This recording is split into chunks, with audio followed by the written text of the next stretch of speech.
Cant Review print speaking to the blind, celebrating 40 years of audio newspaper production. Welcome to this week's edition of the Herald Scotland podcast, recorded at the Bishop Briggs Media Centre by our amazing volunteers. You can get in touch with us via Facebook, Twitter or Instagram using @CuneReview, that is @CuneReview. You can also contact us directly by emailing information@cunereview.com, that is INFORMATION@CUNEREVIEW.com, or by calling 0141 772 3976. That's 0141 772 3976. This is from the Herald Scotland of Wednesday, the 12th of April 2023, from the Voices section. Faulty part delays return of CALMAC ferry sidelined for 4 months. This article is by Martin Williams. The supply of a faulty part has put back the return of one of CALMAC's major ferries, MV Caledonian Isles, after 4 months on the sidelines. It had been hoped that the 30-year-old vessel would be back in full service in February to serve one of the west coast of Scotland's busiest routes to and from Brodick on Arran, and a series of setbacks has delayed a return. User groups have been told by CALMAC that as a result of an equipment manufacturer supplying a faulty elastic shaft coupling, the completion of repair works has been delayed yet again. The vessel was originally withdrawn in early January and was in dry dock for nearly a month, with more than £1 million of scheduled work being done on the vessel, including engine servicing.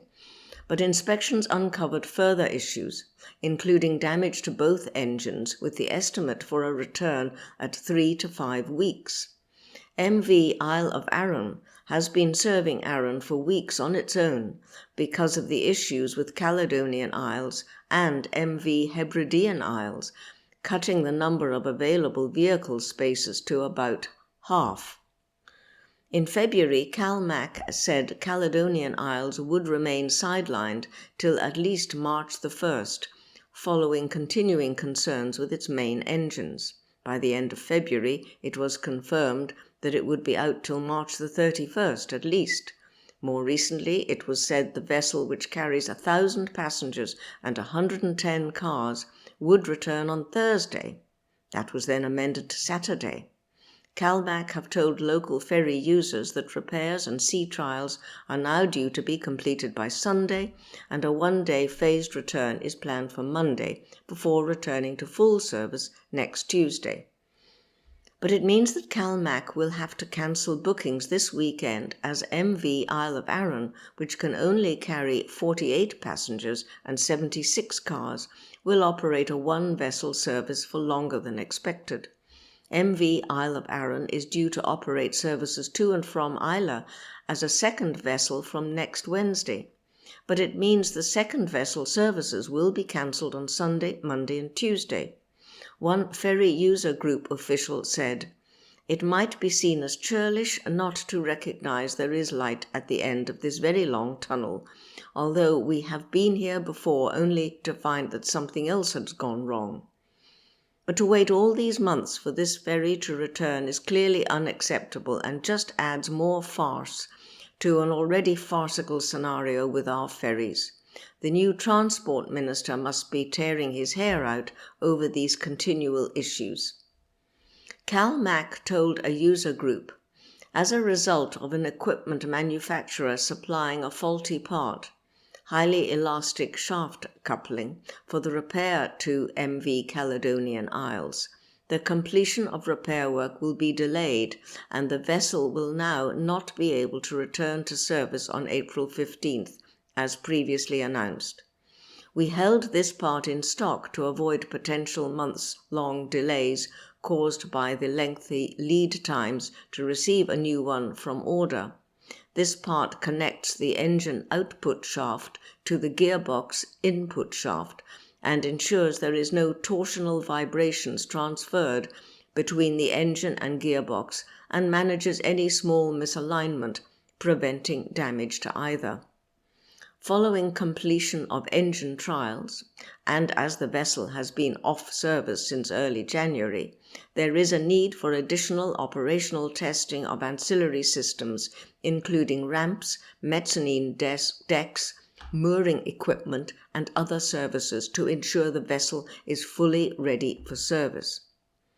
Although all such systems have been maintained during the off-service period, including testing as applicable, only live use at an operational intensity can provide the necessary assurance that such systems have not suffered during the inactive period and are fully ready for use.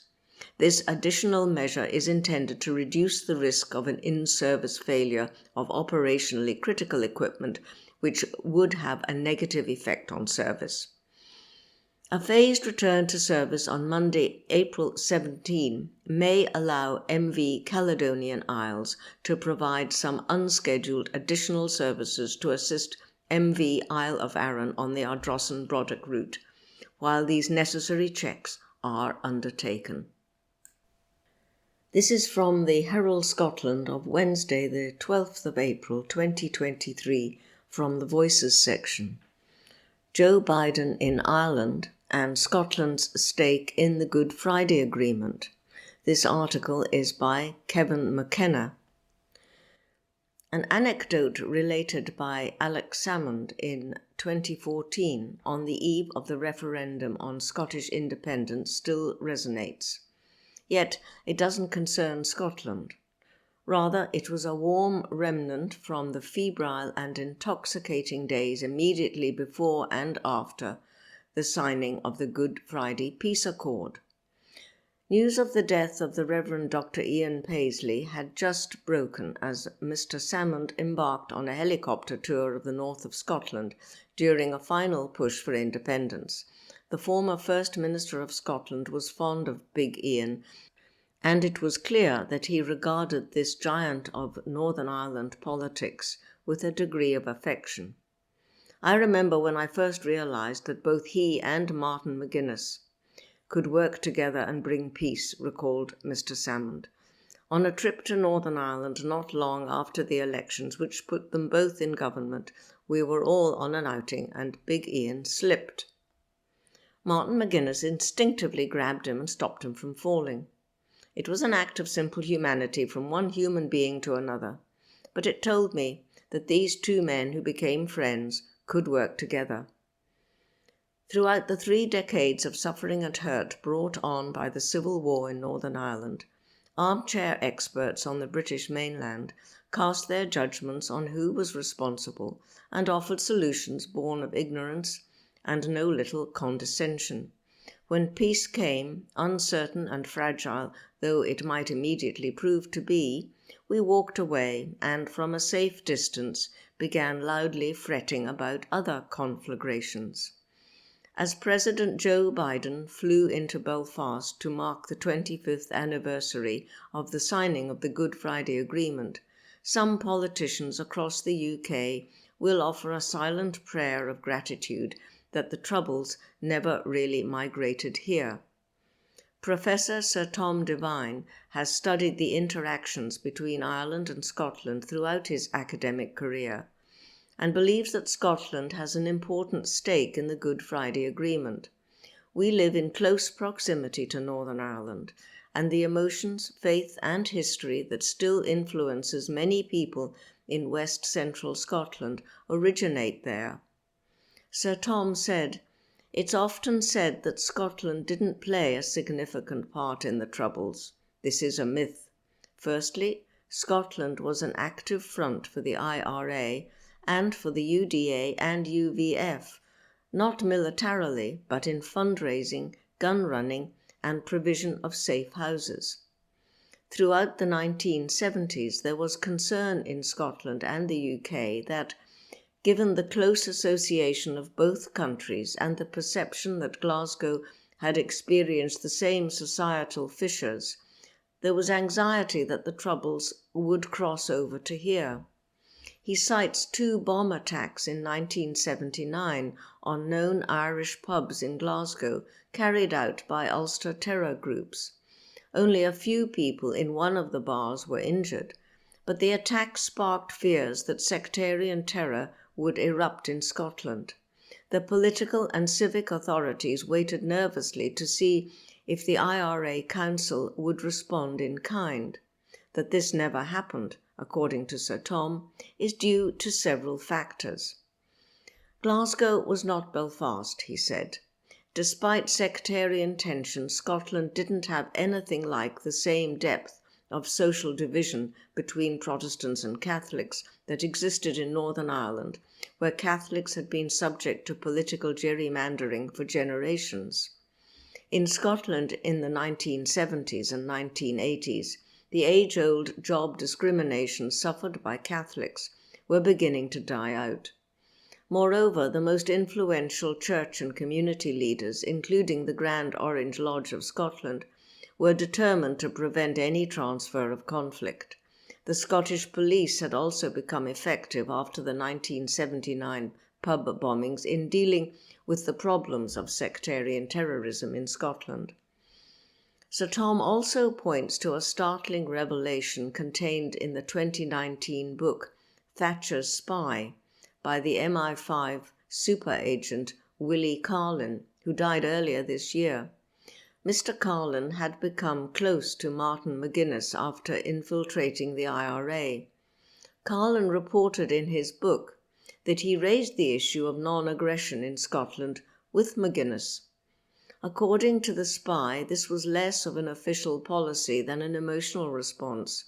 Carlin recalls McGuinness saying, "They, the Scots, are our Celtic cousins, disenfranchised just the same as the Irish. The English took away their language and killed off their culture, so it's more of a principle than a policy. After all, they're a Celtic nations just like the Irish, except they haven't got the balls like we have to fight for self-determination."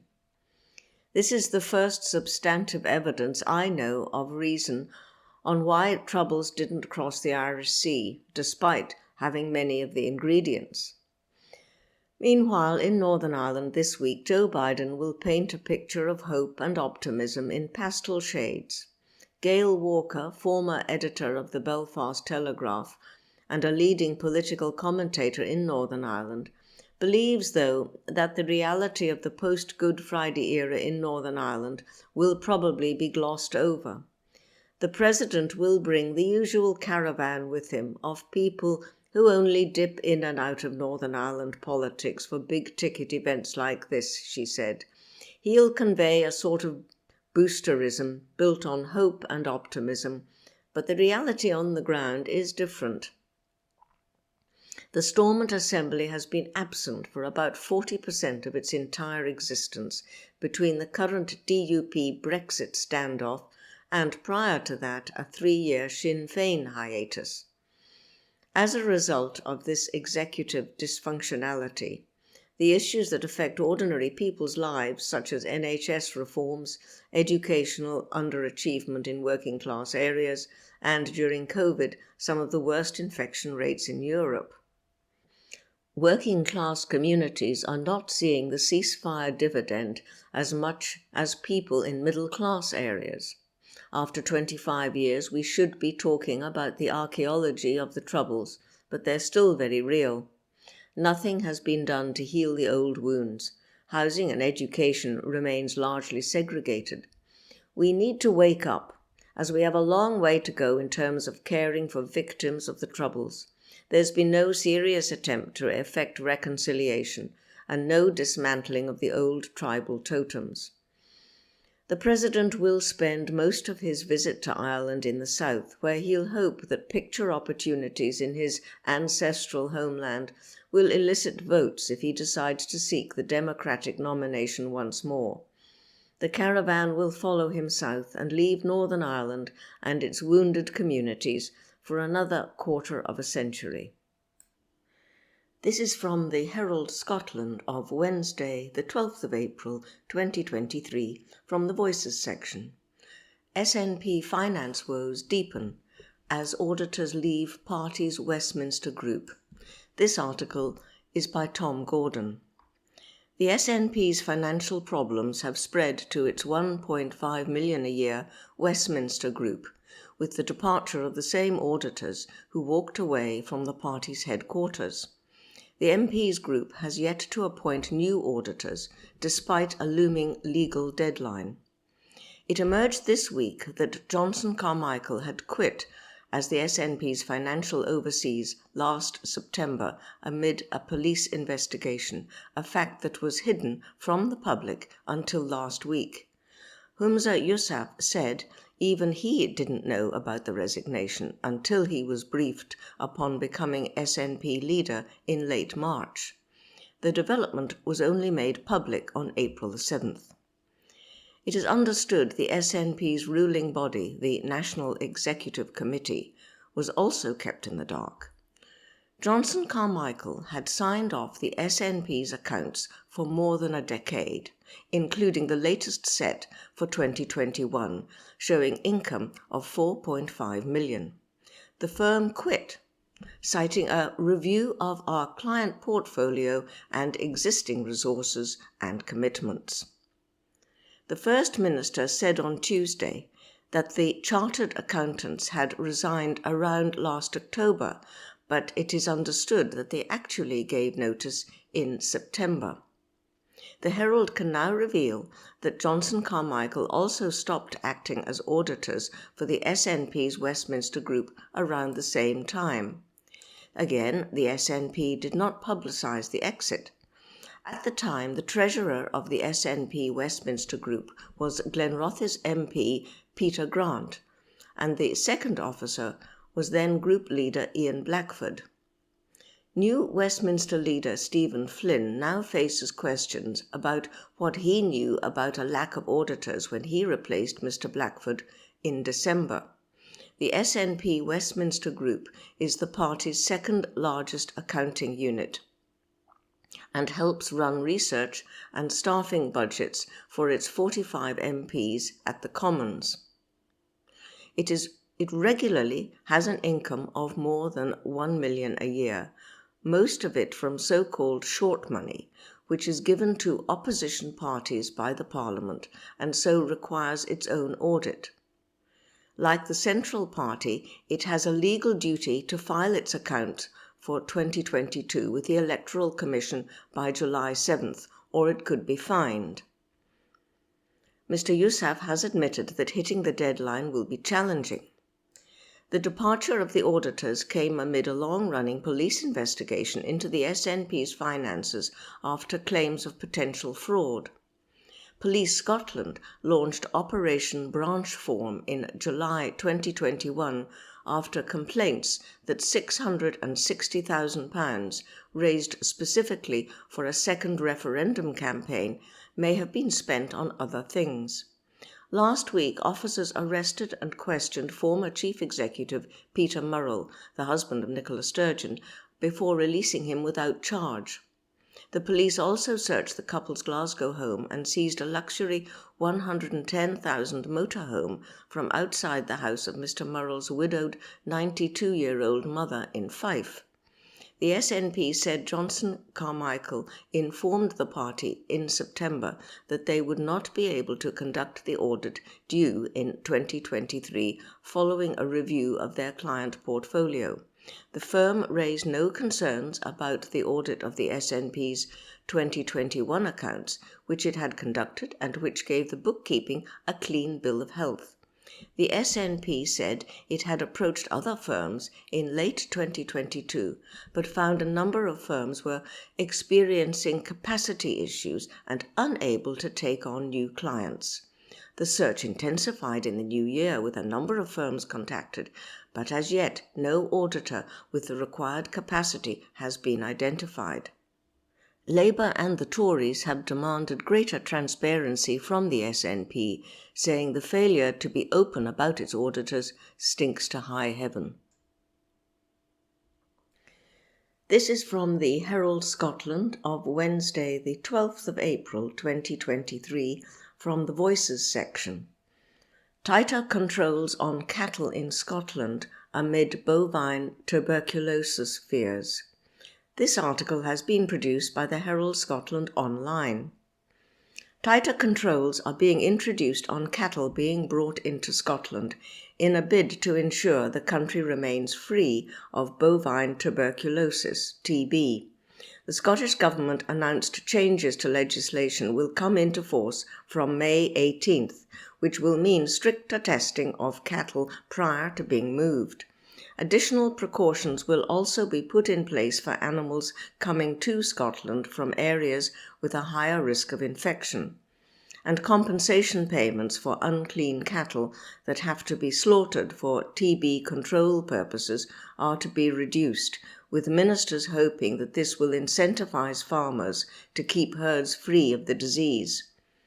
The changes are being introduced after consultation with Rural Affairs Secretary Mary Gudgeon, saying that they were part of a comprehensive, practical and proportionate programme of measures.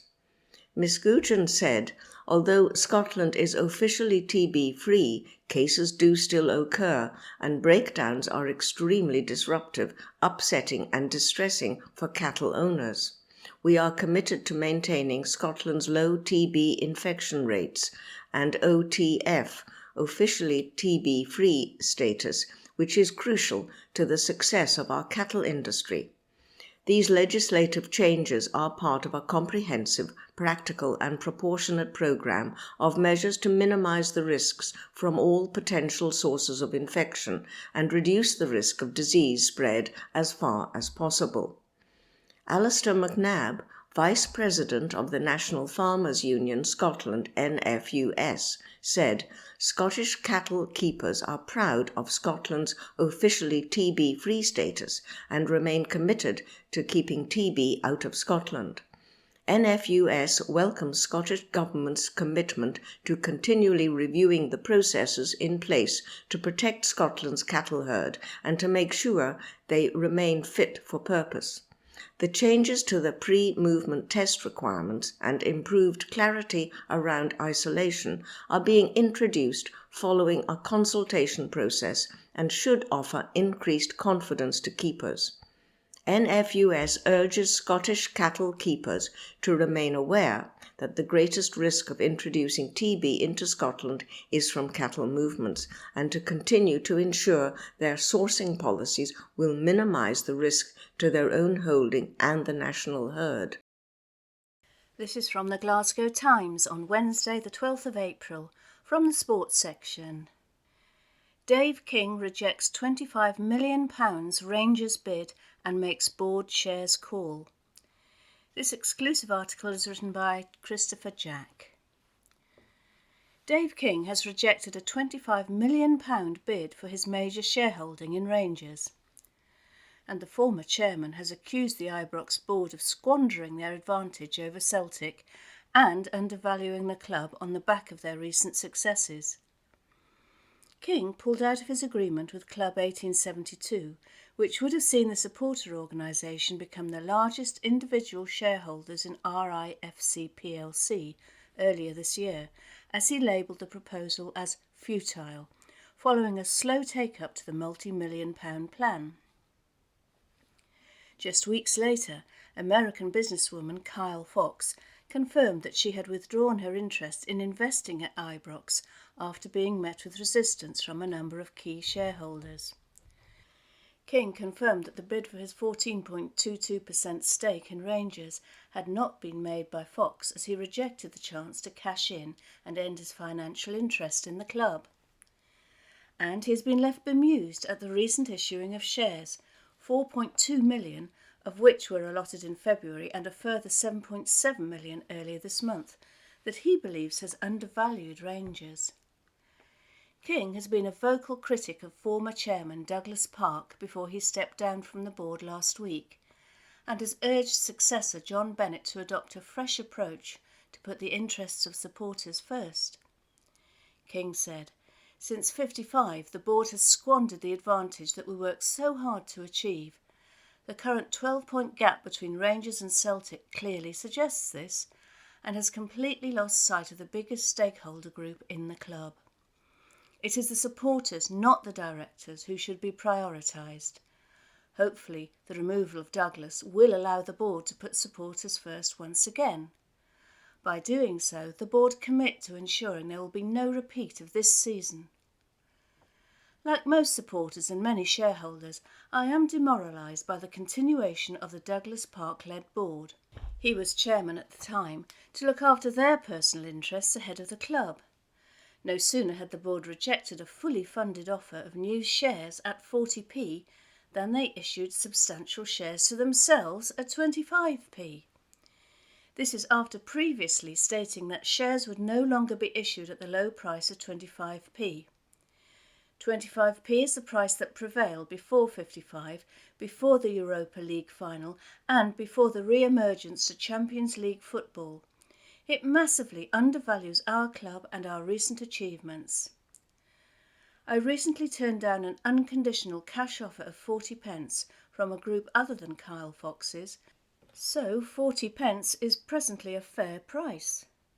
25p undervalues the price of the shares by almost 40%, and I wonder how the board would react if supporters asked for a 40% discount on next season's ticket prices as an equivalent. This exclusive article was written by Christopher Jack. This is from the Glasgow Times on Wednesday the 12th of April from the sports section. Ex-Rangers boss Steven Gerrard details exciting manager opportunity. This article is written by Aidan Smith. Steven Gerrard has revealed that he has turned down a number of opportunities to get back into management, both at club and international level. The former Rangers boss was sacked by Premier League outfit Aston Villa around November time last season. Since then, Gerrard has been out of work, but he has worked as a pundit during this time. On his situation, Gerrard told The Manager magazine, "You have to reset, wait and be patient for the fire and the fight to return. I've been offered opportunities to manage at club and international level since I left Villa, including an exciting opportunity in an overseas league, but none have been right for me at this time." Gerrard also reflected on his time at Rangers and admits his connection with the club was the perfect relationship.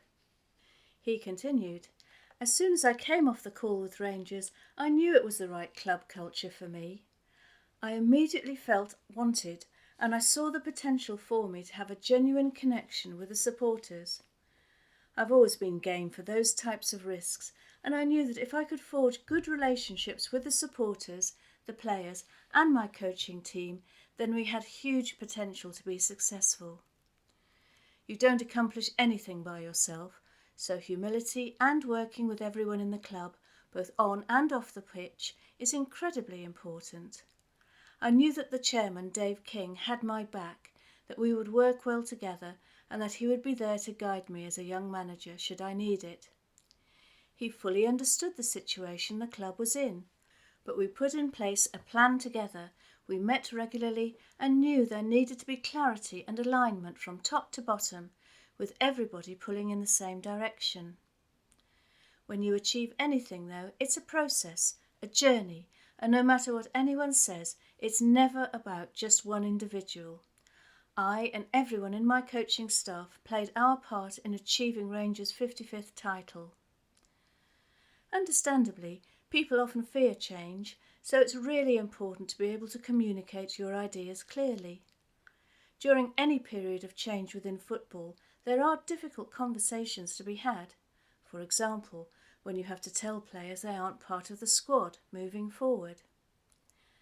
I then had the challenge of going out and convincing players we targeted that Rangers was the football club for them, and that they could improve the team and keep taking the club forward. There were times when I had to take criticism, pressure and responsibility on my own shoulders to protect my staff and my players. That article was written by Aidan Smith. This is from the Glasgow Times on Wednesday the 12th of April. From the sports section. Police respond to abuse of Kevin Clancy after Celtic versus Rangers. This article is written by Rebecca Newlands. Officers have issued a statement after the SFA reported alleged instances of threatening behaviour against Kevin Clancy. The referee's personal and professional contact details were leaked online following a 3-2 win for Celtic against Rangers on Saturday, which he refereed. The Football Association claims it received a series of unacceptable messages over the holiday weekend in relation to Clancy. After contacting the force to deal with the matter, which the SFA dubbed potentially criminal in nature, police have confirmed that they are investigating it. A statement shared on Tuesday reads, "We are investigating alleged threatening communications which were reported to us by the SFA today. All reports of this nature are treated with the utmost seriousness and will be investigated thoroughly. We will provide support to those affected as our investigation progresses." After the SFA confirmed it had informed police of the alleged abuse, its chief executive, Ian Maxwell, said on Monday, "The nature of the messages goes way beyond criticism of performance and perceived decision-making. Some are potentially criminal in nature and include threats and abuse towards Kevin and his family. We have referred the correspondence to the police and condemn this behaviour in the strongest possible terms, as well as the posting of a referee's personal details online with the sole purpose of causing distress. Football is our national game. It improves and saves lives. Without referees, there is no game. And while decisions will always be debated with or without the use of VAR, we cannot allow a situation to develop where a referee's privacy and safety and those of his family are compromised. We all have a responsibility to protect our game and those essential to it." That article was written by Rebecca Newlands. The Herald, Friday the 14th of April 2023. News. Anger as CMAL sends execs on £1,000 a night Med conference cruise. This article is by Martin Williams. Scottish Government owns ship and harbour owner Caledonian Maritime Assets Limited has been condemned for agreeing to send two key figures to a ferry conference cruise junket on the Med in the midst of the nation's ferry fiasco. Both CMAL Chief Executive Kevin Hobbs and its Director of Vessels, Jim Anderson, are lined up to head to Barcelona to check in on April 24th for the 3-day jaunt at a cost of between £1,800 and £2,400 per person for 2 nights.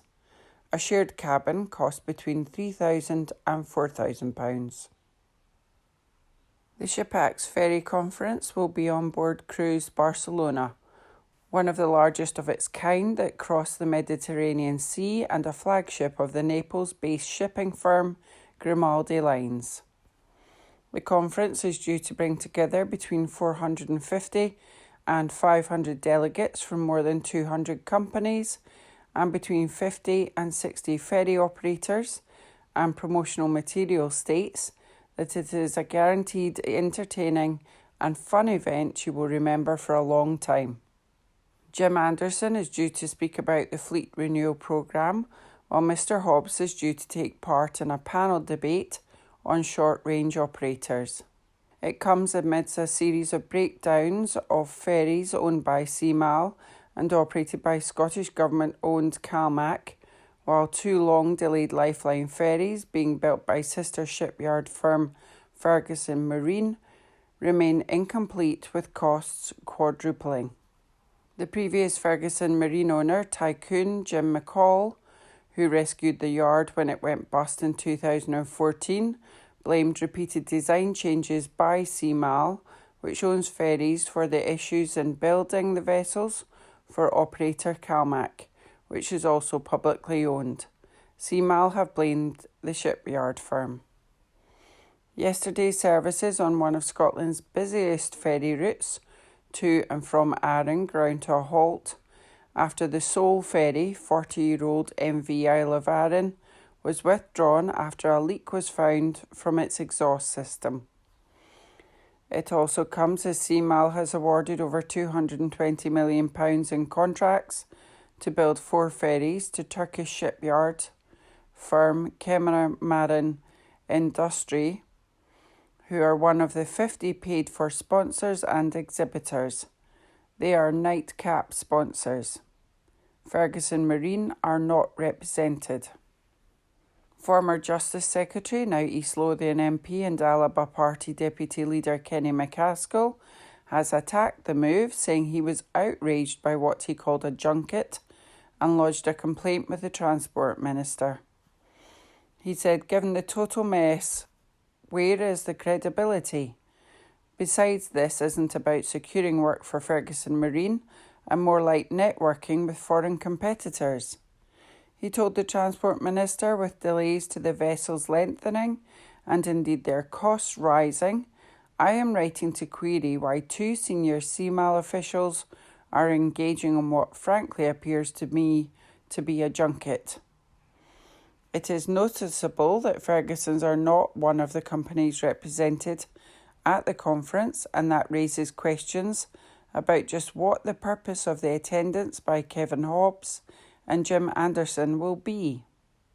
The priority for Scotland must surely be ensuring the renewal of the CALMAC fleet and the construction work of the vessels staying in Scotland at Ferguson Yard. The fact that they are not present, but other foreign yard operators are, gives cause for concern. CMAL will be attending the 20th anniversary of the conference, which is to feature professional and well-renowned speakers and experts, captivating debates and interactions, unbeatable networking, world-class organisation and service and value for money. With a capacity of more than 2,500 passengers, the floating hotel hosting the conference features 411 air-conditioned ensuite cabins and 70 luxury suites alongside a choice of restaurants and bars, a swimming pool and casino. Prices for delegates to the conference includes a single cabin and a return trip from Barcelona to the Civitavecchia region of Rome. The fees for the conference state beer, wine, drinks, a happy hour and nightcaps included, as well as 2 breakfasts, lunches and dinners. Conference details state to meet and discuss in combination with having a memorable and enjoyable time together with friends and colleagues in the industry is what the ShipActs Ferry Conference is all about, while being on board a ferry ensures a familiar and close connection between all delegates, educational and fun. The ex-leader of the SNP group on Inverclyde Council and now Alba Party General Secretary, Chris McElhenney, said CMAL was not fit for purpose and should be done away with. This is the latest slap in the face by CMAL fat cats to our island communities and to workers on the Clyde, he said. The Auditor General has been scathing in his criticism of Ferguson's top bosses, handing out huge bonuses to themselves. Now CMAL, the government body responsible for bringing global ridicule to Scottish shipbuilding, are off on a cruise around the Mediterranean. It is, of course, surprising that anyone would want to listen to CMAL bosses give talks on ferry procurement, so it's more likely their interest will be in lobbying for more work to be sent abroad from CMAL's massive order book. It is time for the Scottish Government to bring together ferry procurement, ferry building and ferry operations into one body.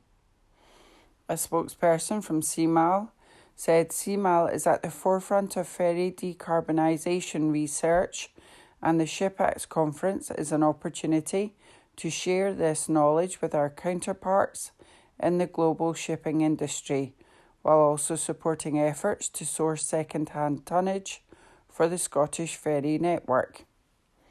CMAL has a responsibility to engage with shipyards globally to ensure it is able to fulfil the delivery of up to 21 vessels in the next 10 years. Last year it emerged that taxpayer-funded CMAL spent hundreds of pounds more on monthly overseas travel during the pandemic than before COVID hit. CMAL racked up £170,000 in foreign travel over the 5 years to 2022. Official figures reveal that CMAL was spending nearly £300 a month more on overseas travel during the pandemic than in the 5 years before the virus hit. It was spending an average of £2,836.06 a month over 6 months during the COVID pandemic in 2020 and 2021, having previously forked out £2,547.22 a month in the 5 years before the virus restrictions. On Thursday, one of CALMAC's oldest vessels, MV Isle of Arran, had to be withdrawn from services after a leak was found from her exhaust system in the engine room. CALMAC has told users that a repair is required for safety reasons and is the latest in a series of breakdowns in recent weeks. The ferry operator has said crew were attempting a repair and external contractors are being mobilised to support. Users were asked to detour onto the route to Lochranza on Arran to Claonig, a hamlet on the east coast of the Kintyre Peninsula in Western Scotland, as an alternative. By road, that means those travelling from Ardrossan going on a 125-mile detour to get to and from Claonig, a journey that would take around 3 hours. The Ardrossan to Brodick ferry crossing usually takes just 35 minutes. Buses were laid on at 3:30 p.m. to take people from Ardrossan to Claonig to provide a connection to Arran for foot passengers. Buses are also to leave Brodick at 6 p.m. for Lochranza to provide a connection to the mainland for foot passengers. There is to be a connecting bus from Claonig to Ardrossan, but CALMAC warned that buses were severely limited. The 40-year-old Isle of Arran had been taken off its normal Ardrossan to Campbelltown service to stand in on Arran for other ferries that had been sidelined for weeks due to problems found during an annual overhaul. It comes after CALMAC's biggest vessel, MV Loch Seaforth, which operates to and from Stornoway on the Isle of Lewis, returned to action on Wednesday evening after being sidelined for 3 days, suffering engine issues on Monday evening. The 31-year-old MV Loch Tarbert, 32-year-old MV Loch Fyne were added to the roster of vessels needing repairs over Easter Sunday and Monday, causing further headaches for the Scottish Government-owned ferry operator. They have returned to service.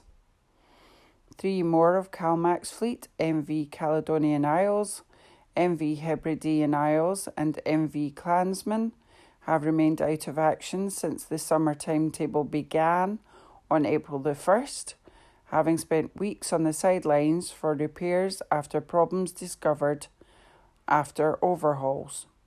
MV Isle of Arran had been serving Arran for weeks on its own because of the issues with Caledonian Isles and MV Hebridean Isles, cutting the number of available vehicle spaces to about half. This article is by Martin Williams. The Herald, Friday the 14th of April 2023, News. Anne Perry, crime writer who, as a teen, killed friend's mum. This article is by Russell Ledbetter. Crime author Anne Perry, who was jailed as a teenager for murdering her friend's mother, has died at the age of 84, her agent has confirmed. The writer, who was famed for her Pitt and Monk detective novels series, alongside her dark past that was turned into the Oscar-nominated Peter Jackson film Heavenly Creatures, died on Monday in Los Angeles, where she had been living. Previously, she lived in Scotland. In 1954, at the age of 15, Perry, who was born Juliet Hulme, was convicted along with her friend Pauline Parker of murder. The pair had bludgeoned Parker's mother to death with a brick in a stocking in Christchurch, New Zealand, becoming two of the country's most notorious killers. The events would later be the inspiration behind Jackson's 1994 psychological drama starring Kate Winslet in a breakout role and Melanie Lynskey, and received an Academy Award nomination for screenplay writing. As both Perry and Parker were under 18 at the time of the killing, neither could be sentenced to death, and they were instead subject to detention during Her Majesty's pleasure, according to the New Zealand government website. After serving a 5-year prison sentence, Perry was released and changed her name, returning to the UK and later beginning her writing career. Perry successfully rebuilt her life, and she would become one of Britain's wealthiest and most successful authors. In the early 1990s, she settled in a striking 4-bedroom property on the outskirts of the peaceful Easter Ross fishing village of Portmahomac. But in 1994, upon the release of the film, Perry was targeted there by tabloid journalists. The sequestered and secluded world she had built for herself, her family and extended family of close friends fell apart. In March 2002, Perry, then aged 63, was interviewed at her home by the Herald. The interviewer observed that for almost half a century, she had lived with the knowledge that she was never going to escape the shackles of her past. Perry asked wearily, "Do you think the day will ever come when I am judged for my work alone? When newspapers will want to write about me simply because I have written all these books people want to buy and love reading? Will I ever be judged for what I am and not for what I was?" Of the murder itself, she said, "It was all such a long time ago. Nations have fallen since I was a 15-year-old girl." She said she could not understand why people would wish to be spectators at the tragedy of others. "I have no interest in gazing on other people's misery." When asked, "Do you remember?" she replied, "Of course I don't remember anything about it, because I was so very ill at the time. Why would I choose to remember?" Perry was a sickly child who suffered from chest trouble, and at the time of the killing was being treated experimentally with drugs which have since been removed from the market. In a 1997 interview, she said her time in prison had been unimaginably awful. "It was just ghastly. I didn't think anyone cared." A statement from Key Agency today said Anne was a loyal and loving friend, and her writing was driven by her fierce commitment to raising awareness around social injustice. Many people have been moved by her empathy for people backed into impossible situations or overwhelmed by the difficulties of life. Her characters inspired much love among her fans and comforted many readers who were going through tough times themselves.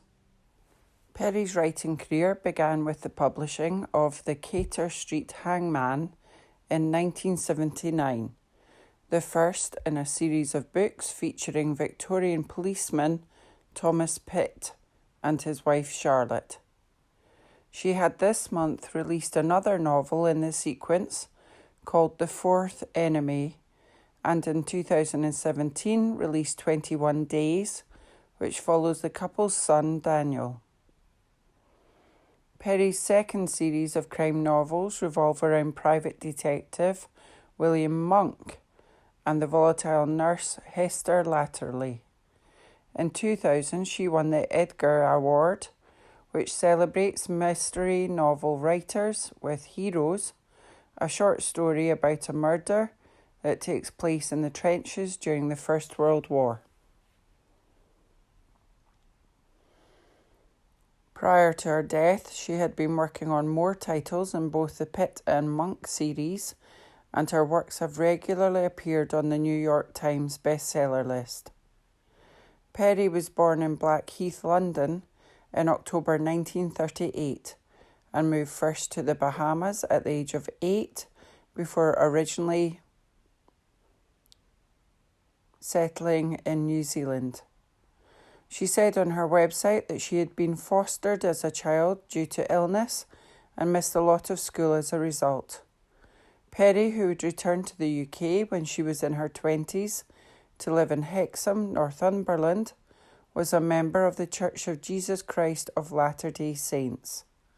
She would also publish the mystical novels Come Armageddon and Tathia.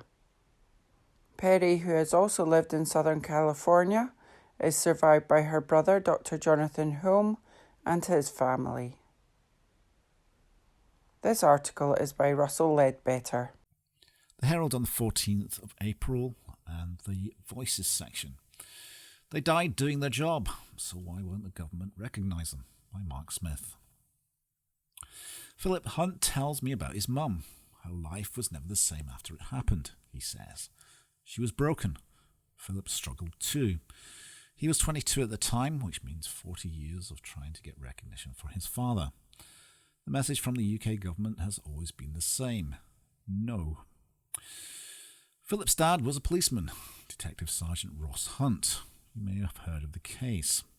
On June 5th, 1983, in Lark Hall, DS Hunt was stabbed to death while investigating an assault. He was supposed to be going off duty, but thought his colleagues might need help. He was 56 and a few months away from retiring. There's another case we should talk about. PC George Taylor, a bit earlier, November 30th, 1976. But it was a big deal at the time because it involved an escape by two men from the state hospital at Carstairs. PC Taylor came across the men, became involved in a violent struggle with them, and was hacked to death with an axe. In the words of his chief constable, he displayed exceptional courage in attempting to overpower two armed and dangerous men. But, again, as with Ross Hunt, there has been no official recognition. The UK government says there's nothing it can do. Civilian gallantry honours, they say, can only be awarded if the incident took place in the last 5 years. This is what campaigner George Barnsley, who's taken up the cases of the two policemen, was told when he had a meeting the other day with the Cabinet Officer, Minister Johnny Mercer. It's the law. 5 years. That's that. No award, no recognition. Except that Mr. Barnsley, who's a former policeman himself, and the families aren't accepting it. The 5-year law, they say, is nothing of the sort. It's a rule that was first applied to soldiers after the Second World War, but does not specifically apply to civilian workers. Mr. Barnsley also told the minister there's nothing to stop the government ordering a full review of the rules. All it needs is the will to do it. There is possibly some hope that action will be taken. I spoke to the Cabinet Office about the whole affair, and they pointed out that Mr. Mercer has said he wants to get the situation on awards sorted out this year, which sounds good, and I hope he does. But it's fair to say Mr. Barnsley and the families are frustrated by the lack of action. So there are several things that need to happen now, the first of which is a review of the rules. Mr. Barnsley quite rightly makes the point that if we can look back at the miners' strike or the troubles in Northern Ireland and review or quash convictions, surely a similar review could be applied to the bravery of police officers killed while doing their job. As part of the review, the government should also consider the introduction of a civilian version of the Elizabeth Cross, which was awarded to the next of kin of armed forces personnel killed on operations. Is a mark of national recognition of the service and loss, but remarkably there is no equivalent for police officers. It's something that could be fixed pretty quickly. The introduction of such an honour, combined with a review of the rules to permit historical awards for exceptional bravery, would ensure that the families of every police officer who dies on duty knows their service was valued. But it would also allow DS Hunt and PC Taylor to finally get the posthumous recognition they deserve. It may be that Mr Mercer and the UK government will do what they say they would and get the situation sorted this year, although it would seem they are standing firm for now on the specific issue of awards from DS Hunt and PC Taylor. Perhaps they think it would be too complicated or too expensive, but it shouldn't be. This isn't ancient history. We know the details. We know their stories. We can see their courage. But if the government is still having doubts, I would urge them to speak to DS Hunt's son, Philip, as well as get the other relatives. Philip says that all the families have ever got from the government is go away, but all he wants is recognition for his father, and he says he won't give up until he gets it. That was by Mark Smith. From the Herald, Monday, 17th of April, 2023. Sports section. Mick Kennedy quits Darvel just months after huge Scottish Cup shock, by Ewan Payton, sports writer. Mick Kennedy has resigned as manager of Darvel. It comes just a few months after he led the former junior side to arguably the biggest Scottish Cup shock of all time. In January, Darvel knocked Aberdeen out of the competition with a 1-0 win. That result really did spell the beginning of the end of Jim Goodwin at Pittodrie, as Jordan Kirkpatrick's strike in Ayrshire sealed progression to the fourth round of the Cup for Darvel, while the West of Scotland Premier side then started to dream of what might follow. A home tie against Falkirk in the next round proved to be a step too far. John McGlynn's side steamrolled Darvel to book their quarter-final spot against Ayr, which they subsequently won. Darvel won their league last season, but lost out to Eastside Tranent in the playoffs to reach the Lowland League. This season, it's not looking so good for them. They currently sit second with Beath Juniors 6 points clear and with a game in hand, so they're likely to lift the title. Kennedy has now decided to call time on his 4-year stint at the Tier 6 outfit. Chairman John Gall said, "Michael has been an integral part of everything at this club throughout his tenure and has poured more than just managerial duties into the mix. It's been an absolute joy to work alongside him over the last 4 seasons, with memories that will last a lifetime, and for that I'll always be proud to call Michael a friend. The club will always be the main focus for me, and it saddens me that this is the end of the journey. Michael has been instrumental in leaving us with good solid foundations, both in terms of infrastructure and playing squad, that will continue to thrive well beyond his departure. I'd like to thank Michael for his service and utmost professionalism shown during his time. He'll always be a legend, doon the bray, and wish him well for whatever the future may hold." That article was by Ewan Payton. From the Herald, Monday, 17th of April, 2023. Sports section. Pastime of the pandemic sent into a tailspin, by Nick Roger, golf correspondent. Every cloud has a silver lining. In those dark days of COVID, when all sorts of activities were placed under house arrest, the rush of people towards golf was akin to the scenes you would see in a nature documentary, when a wildebeest gets spooked by a lurking lion and the entire herd goes on a thunderous stampede. In this great surge of interest, the royal and ancient game got a welcome shot in the arm.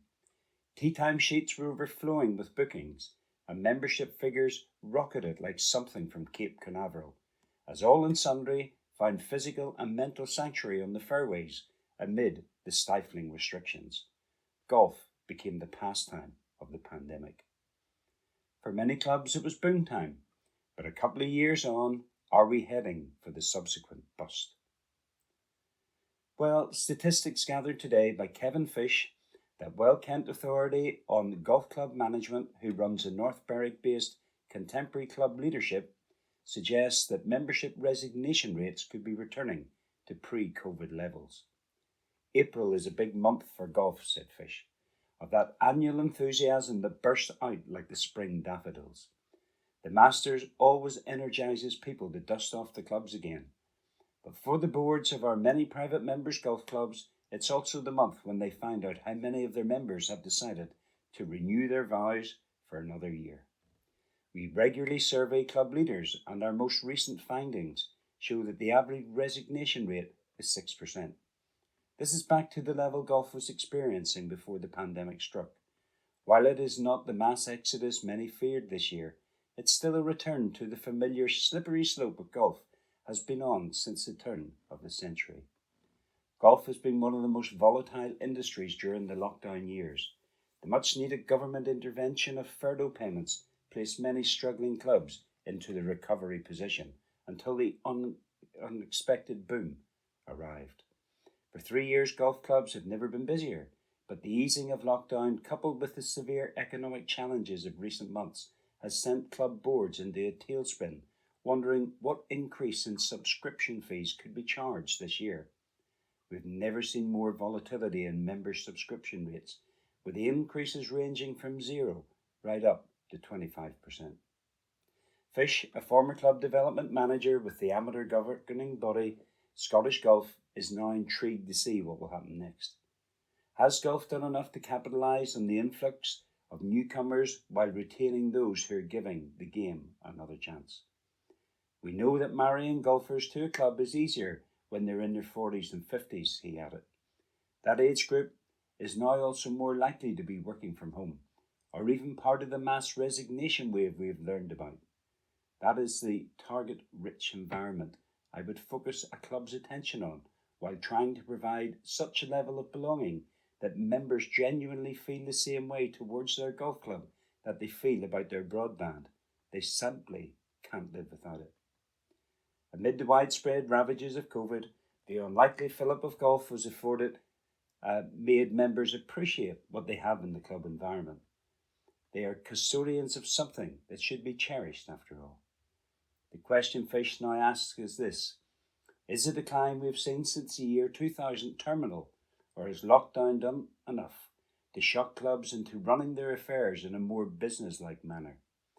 Our latest survey reveals that almost 1/3 of clubs are concerned about their long-term future beyond 2028.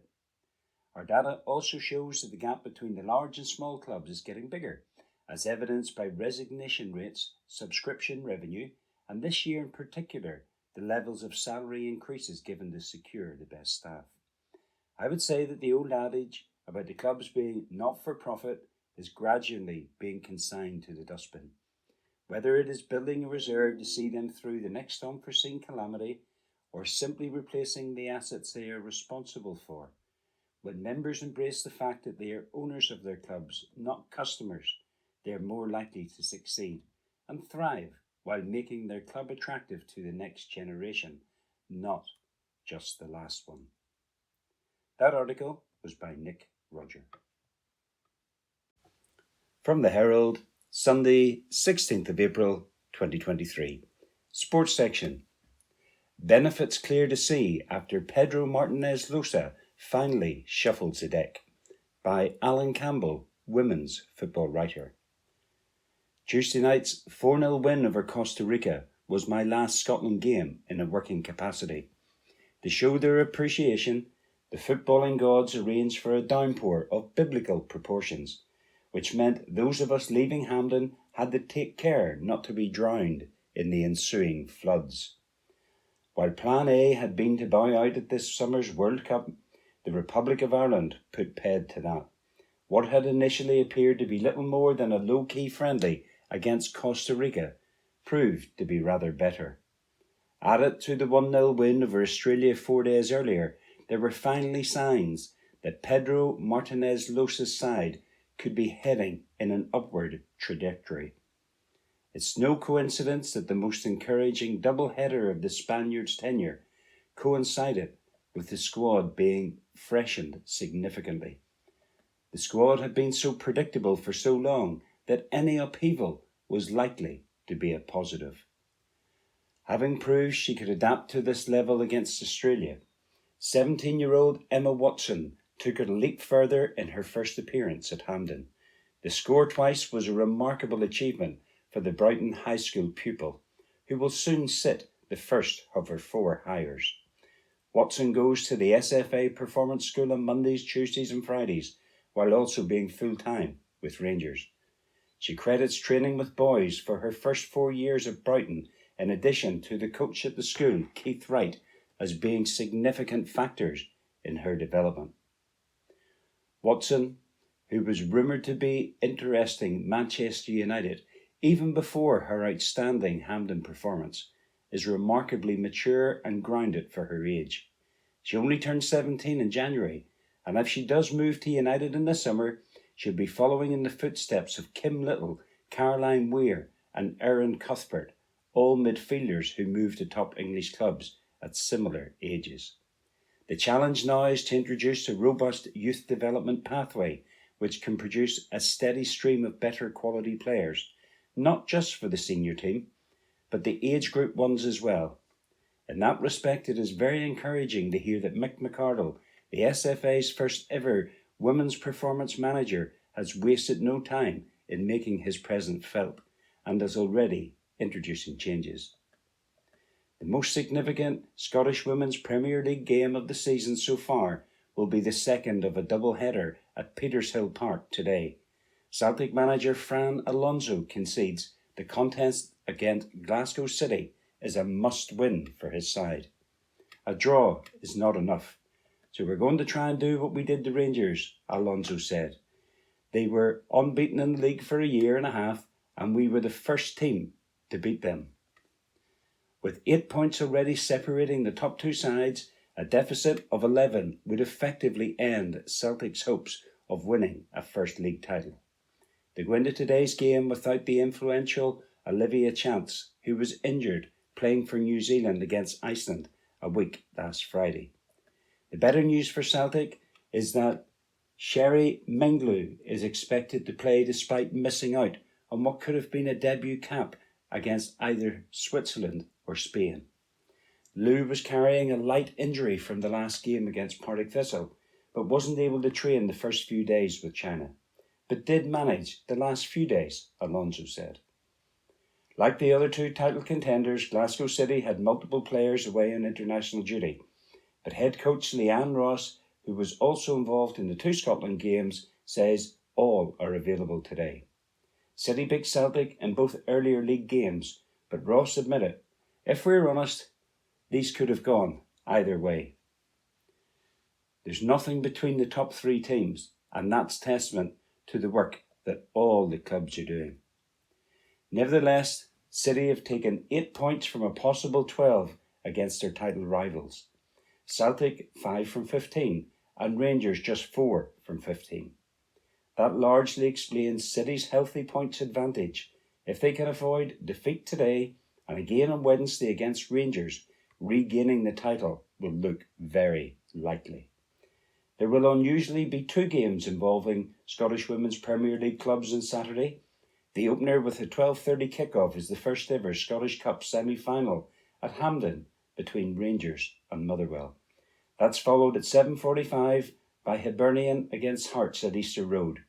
The league game will be live on Sky Sports, but unlike the two previous derbies, the teams will not be playing for the Capital Cup and fans will have to pay to get in. That article was by Alan Campbell.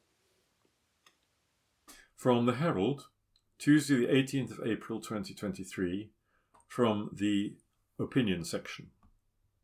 Highly protected marine areas are a disastrous child of SNP green loving, by Brian Wilson.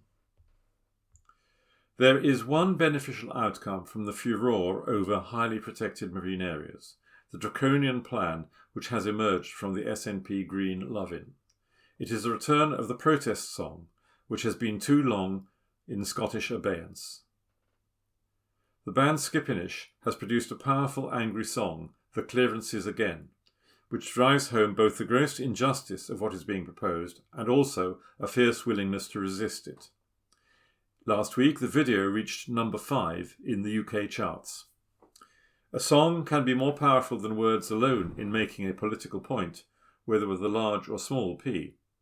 My guess is that SNP politicians in the islands who have kept their heads down until the storm passes will now be in more fear of the song than of anything said in Holyrood. Normally, I don't like latter-day clearance metaphors, which almost invariably trivialise by comparison the historic cruelty of the real thing. It is a measure of how the current proposals are viewed in coastal communities that, in this context, the word does not seem excessive. In half a century as journalist and politician dealing with West Highland and Island affairs, I have never observed such an uprising of spontaneous fury against any measure. There is an instinctive feeling that this really is a frontier too far. Beyond the specifics of an extremist policy, it crystallises awareness of how these places are having the life drained out of them by arrogant remote government. On Saturday, a monument was dedicated at Loch Boisdale to commemorate the 300 islanders who left from South Uist and Barra on board the SS Marloch in 1923, an iconic event in the 20th century history of these islands. It was the start of an emigration wave that took thousands from the Hebrides to Canada and Australia in search of new lives. 100 years ago, opponents of emigration maintained that not a single man, woman or child should have to leave if the land was broken up and opportunities created for people to live and work in their homeland. The emigrant ships took with them not only the lifeblood of communities, but also their language and culture. Saturday's speeches drew direct comparison with what is threatened through HPMAs. How can this happen a century later? Yet nobody thought it excessive to make that link. The fear of families forced to leave because their means of livelihood are in the process of being obliterated is all too tangible. It's written down in yellow and green. The accompanying backdrop inevitably involves ferries. I appreciate the appetite for reading about broken down or unbuilt CALMAC ferries may have its limits, so I won't labour the point.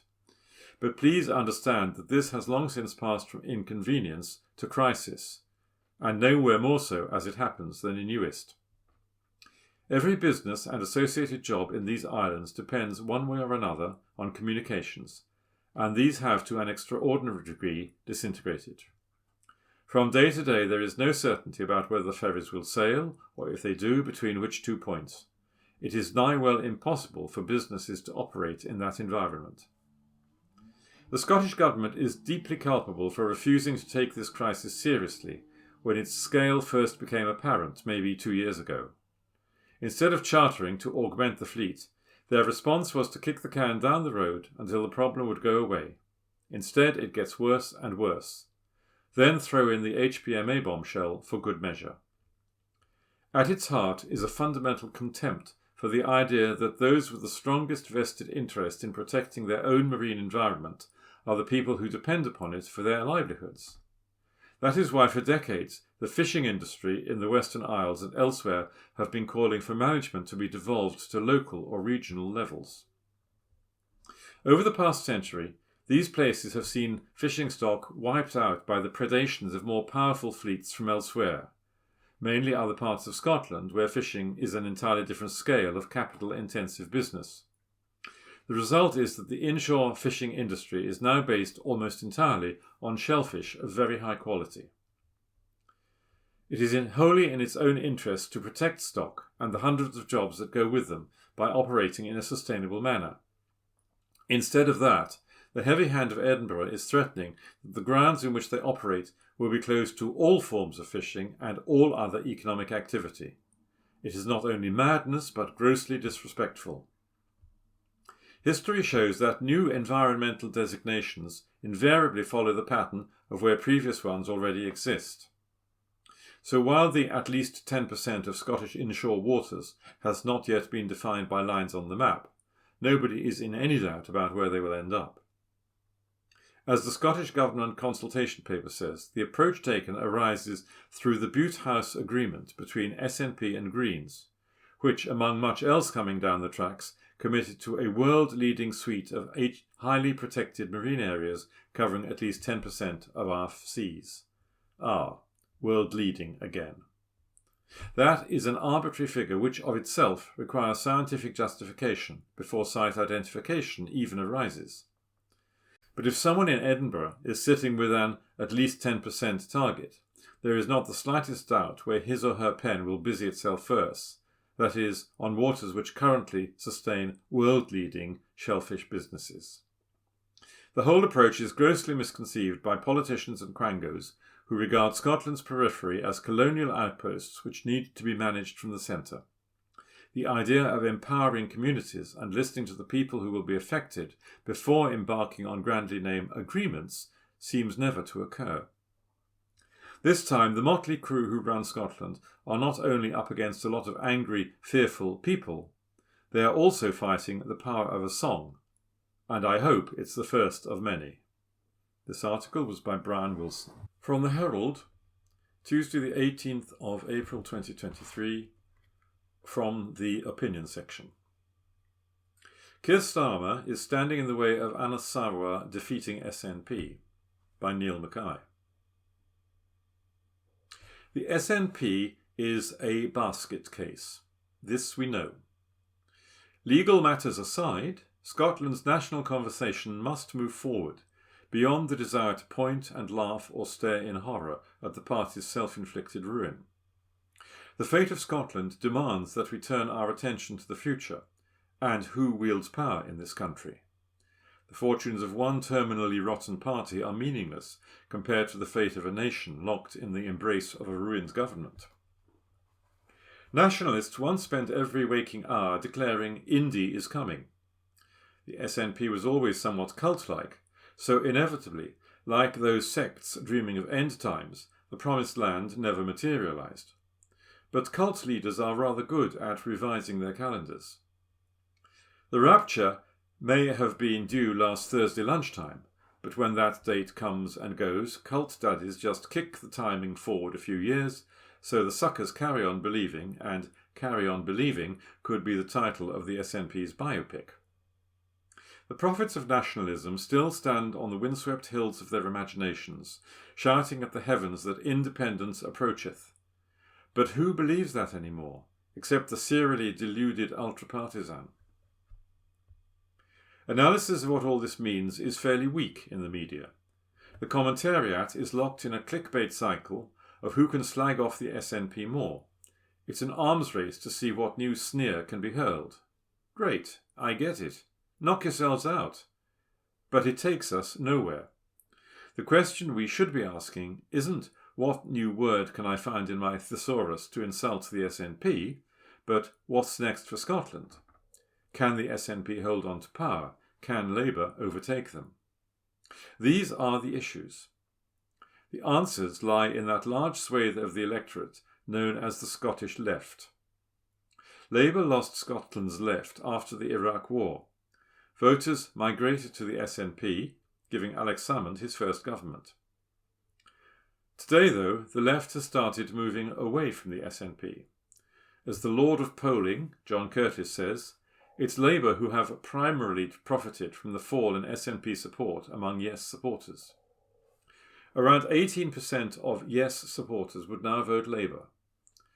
So left-wing soft Yesers are returning to their former home. Currently, the shift isn't enough to finish the SNP, but it's enough to terrorise the party.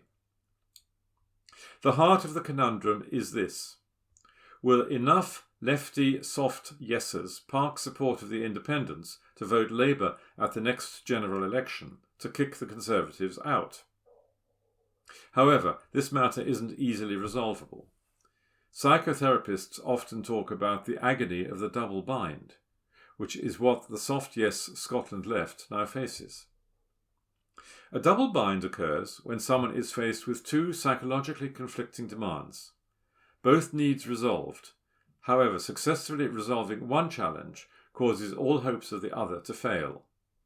In other words, if I do X, then I must forget about Y, even though I really want Y to happen. But if I do Y, then all hopes of X end, even though I also really want X to happen. Here sits the soft yes Scottish lefty. They want independence, but they also want Conservatives beaten. If they back the SNP, they shore up hopes of independence. However, they also know there's little chance of independence happening, and that voting SNP could prevent Labour ending Conservative rule. Alternatively, if they vote Labour, they'll probably get the Tories out, but they'll damage independence.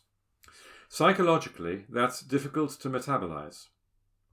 Brexit complicates matters. Keir Starmer's Brexit embrace revolts many of those soft yes Scottish lefties. Which will they prefer? The cup of vomit that must be drunk by voting for a Brexit-supporting Starmer to finish Tory rule? Or the cup of vomit that must be drunk if they vote for the SNP and potentially return Conservatives to power, despite hopes of independence at an all-time low? This puts terrible weight on Anas Salwa. Can he find a route through this minefield, charting a course different enough to Starmer's unappetizing proposition? He must, if he is to find sufficient space for soft yes Scottish lefties to hold their noses and vote for him. Labour once again has a viable potential First Minister in Salwa, though that's mostly down to the SNP's self-cannibalisation. The drag on Salwa is Starmer. Salwa must be utterly distraught when someone like John McTernan, Tony Blair's former political advisor, says Thatcherites are safe to come home to the Labour Party, thanks to Starmer. The push-pull factors on the soft yes Scottish left, when it comes to the SNP and Labour, are too entangled to make their likely destination easy to call. But this is sure. Starmer may believe his path to power lies through Scotland, but he's putting up every roadblock imaginable to prevent Salwa from seeing the inside of Bute House. Clearly, there's another element to Scotland's left-wing equation, the Greens. Let's safely assume few lefties who moved from Labour to the SNP are disposed to give their vote to Salmon's Alaba. But might they drift greenwards? There's a chance, of course. Most lefties care about the environment and will have sympathy for a lot of green positions. But the Greens are still too small. They are smeared with the ordure of the SNP. More importantly, voting Green will do little to get the Tories out, especially if it's becoming an accepted political truth that independence is off the cards for many years to come. Evidently, the new First Minister, Humza Yousaf, could try to keep the left on board. However, he has more woes to contend with than the political truism that split parties don't attract voters. His biggest concern is the fundamental wound that was opened up by the leadership contest. It showed the Scottish left that the SNP was anything but left. Yes, Yousaf may indeed be progressive. There's no cause to doubt him. But behind him there's a party filled with supporters of Kate Forbes and Ash Regan. He won by a pretty slim margin. That was the hemorrhage point for the left. They saw what the party really was, felt conned, and began to look elsewhere. Now they are homeless, and whoever can offer them shelter will find power is their reward. That article was by Neil Mackay.